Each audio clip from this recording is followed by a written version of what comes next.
رکھتا ہے، اور پھر انسان کو اشرف المخلوقات کہنے والا خدا اسی انسان کو شر الدواب کہتا ہے۔ صدر علی بکر زیر بحث موضوع ایک ایسی حقیقت ہے جس نے اس مملکت خداداد کو خداوند کریم کے عطا کردہ تمام عطیات کے باوجود ذلت اور پستی میں مبتلا کر دیا ہے۔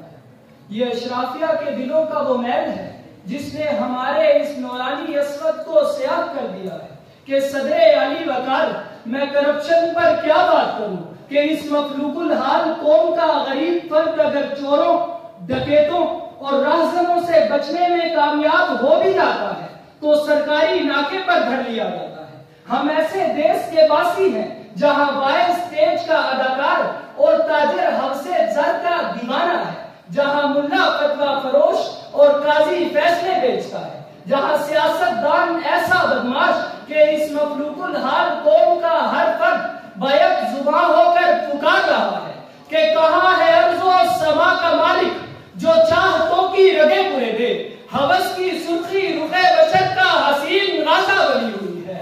کوئی مسیحا ادھر بھی دیکھے، کوئی تو چارہ گہی کو اترے، افق کا چہرہ لہو میں تر ہے، زمین جنازہ بنی ہوئی ہے، زمین جنازہ۔ صدر علی کرپشن کے ناسور میں ہماری سیاسی، سماجی، مذہبی اور معاشرتی زندگی کو تباہ کر دیا ہے۔ معیشت کا پہیہ جام ہو چکا ہے، ترقی کا غبارہ پھٹ چکا ہے، فاختائیں زبان ہو چکی ہیں، شاداب زمینیں اور جگمگاتی کہکشائیں کسی بلیک ہول میں جذب ہو کر بے نشاں ہو گئی ہیں۔ انسان دریدہ بن چکا ہے، کرپشن کا ناسور خوشحالی کو نگل گیا ہے، ظاہر الفساد فی البر والبحر کا حجاب برپا ہو چکا ہے۔ انسانی معاشرہ بھیڑوں اور بکریوں کا کاجی ہاؤس بن چکا ہے، مگر جناب صدر کب تک افسر شاہی کا نظام میرے بچوں کے حلق سے رزق چھینتا رہے گا؟ کب تک میرے شہری حقوق پامال ہوتے رہیں گے؟ کب تک میرے ملک کا قانون 100 روپے کے عوض بکتا رہے گا؟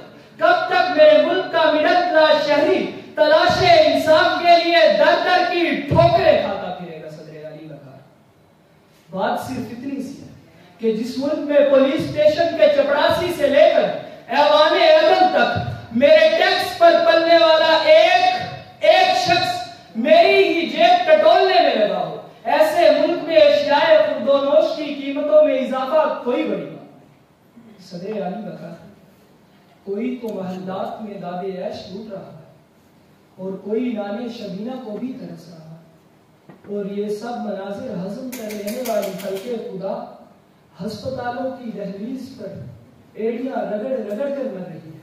بھوکے ننگے مفلس اور کلاش لوگوں کے حکمران سر درد کا علاج کروانے کے لیے ایئر ایمبولینس کا استعمال کرتے ہیں۔ ہماری بیوروکریسی ہزاروں ایکڑ کی ارض خدا پر بمثل فرعون ہزاروں ہاریوں اور بے بسوں کی ولی نعمت ہے، مگر صدر علی وقار ٹوٹی ہوئی سڑکوں، ابلتے ہوئے گٹروں اور سیلاب میں بہتے بے یارو مددگار ہموطنوں کا کوئی پرسانے حال نہیں۔